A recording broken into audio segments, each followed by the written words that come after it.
दूसरों के ज़ख्मों पे मरहम लगाने वाले शख्स को जब खुद ज़ख्म दिए जाएँगे, उस पे मरहम कौन लगाएगा? एक दिन में हज़ारों लोगों की जान बचाने वाला मसीहा, जब उसकी जान पे हमला होगा, जब उसकी जान को ख़तरा होगा, उसकी जान कौन बचाएगा? 2026 का ये सवाल हर डॉक्टर पूछता है, अपनी सोसाइटी से पूछता है। कोयटा के सिविल हॉस्पिटल के अंदर एक शख्स दनाता हुआ आता है और आके एक लेडी डॉक्टर के ऊपर तेज़ाब फेंक देता है, जिसकी वजह से उसका पूरा चेहरा जल जाता है। उसकी एक आंख ज़ाया हो जाती है, उसकी 70% बॉडी जल जाती है। इस लेडी डॉक्टर को इंसाफ कौन देगा? और ये डॉक्टर कम्युनिटी को लेके कोई पहला वाक़या नहीं है। कुछ दिन पहले हमने मियाँ चन्नू के ऊपर वीडियो बनाई, डॉक्टर महविश को पेशेंट की प्राइवेसी रखने के ऊपर, सिर्फ ये कहने के ऊपर कि मेल अटेंडेंट बाहर रुक जाएँ पेशेंट की प्राइवेसी के लिए। इस बात के ऊपर एक वहशत आ गई लोगों के अंदर, उन्होंने मार दिया उनको। डॉक्टर शाज़िया के ऊपर रेप केस किया गया, इसके अलावा डॉक्टर शाहनवाज़ को मार दिया गया। कितने केसेज़ हैं, मल्टीपल केसेज़ हैं। हम इस वीडियो में डाइसेक्ट करेंगे कि लोगों में इस कदर दरिंदगी, इस कदर वहशत आती कहाँ से है। सबसे पहला फैक्टर अनपढ़ और जाहिल होना। लोगों को बार बार बताने से भी ये समझ नहीं आती कि जो हॉस्पिटल के अंदर सहूलियात का फुकदान है, इसकी सबसे बड़ी वजह ये डॉक्टर नहीं है, इंतज़ामिया है, आपकी ब्यूरोक्रेसी है, जिस तक आपकी रसाई नहीं है।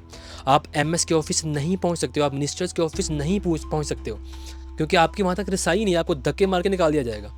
इसलिए फिर डॉक्टर जो सॉफ्ट टारगेट है, जो आपके लिए ईजीली अवेलेबल है, बेचारा हर 15 मिनट के बाद आपसे पूछा होता है कि आपके पेशेंट की कैसी तबीयत है, जिससे जाके आप ईजीली मिल सकते हो।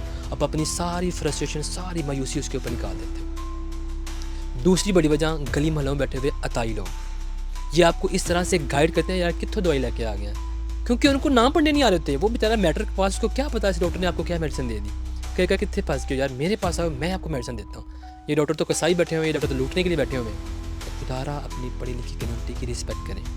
आज के इस दौर में 2026 के अंदर अगर आप 1000 डॉक्टर खड़ा करें ना, उनसे पूछें पाकिस्तान में काम करोगे या बाहर जाओगे, 990 लोग ये कहेंगे भाई हमने बाहर जाना है। और उसकी बड़ी वजह ये अनपढ़ कम्युनिटी को फेस करना। वो इंसानियत की खिदमत करना चाहते हैं, वो इस लिमिटेड फैसिलिटीज़ के अंदर रह के भी आपकी हेल्प करना चाहते हैं, बट वो इस दरिंदगी को, इस वहशत को बर्दाश्त नहीं कर सकते। खुदारा इस पढ़ी लिखी कम्युनिटी की रिस्पेक्ट करें, चाहे वो डॉक्टर है, चाहे वो इंजीनियर, चाहे वो कोई टीचर है। आज के इस टाइम में सबसे बड़ा जो कंपटीशन हमें लगता है वो एक जाहिल का, एक पढ़े लिखे के साथ है।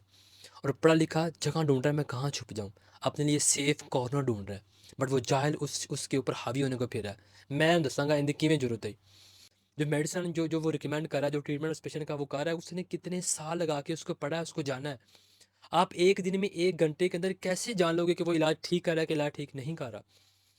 खुदा ना थोड़ा सा अपने अंदर एक पेशेंस, एक सब्र लेके आएँ, चीज़ों को समझने की कोशिश करें और थोड़ा सा पढ़ी लिखी कम्युनिटी की रिस्पेक्ट करें। Thank you so much. अल्लाह हाफ़िज़।